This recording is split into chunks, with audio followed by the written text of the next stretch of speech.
Le Liban peut-il se passer d'une force de maintien de la paix? Non, répond le secrétariat général des Nations Unies au Conseil de sécurité, réuni ce lundi en urgence.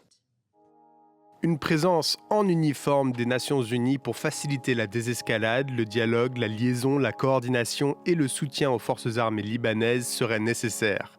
Les Nations Unies continueraient à jouer un rôle vital pour surveiller et assurer le maintien de la ligne bleue de manière impartiale.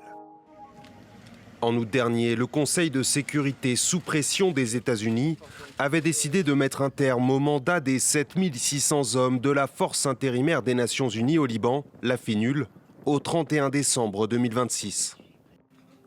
Le Conseil avait toutefois demandé à l'ONU de proposer des options pour permettre de continuer à surveiller la ligne bleue, cette démarcation de 120 km, de facto frontière entre Israël et le Liban.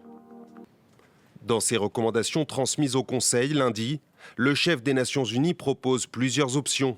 Une surveillance non intégrale de la ligne bleue, le déploiement de 2000 personnels onusiens en uniforme, ou enfin celui de 3700 casques bleus, 350 observateurs non armés et d'unités de soutien.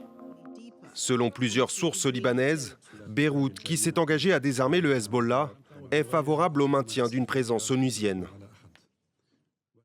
Les récents développements ont souligné le besoin urgent du Liban d'une poursuite du soutien de l'ONU et de la communauté internationale pour, d'un côté, faciliter le retrait d'Israël et de l'autre, permettre à l'État d'étendre son autorité sur tout le territoire.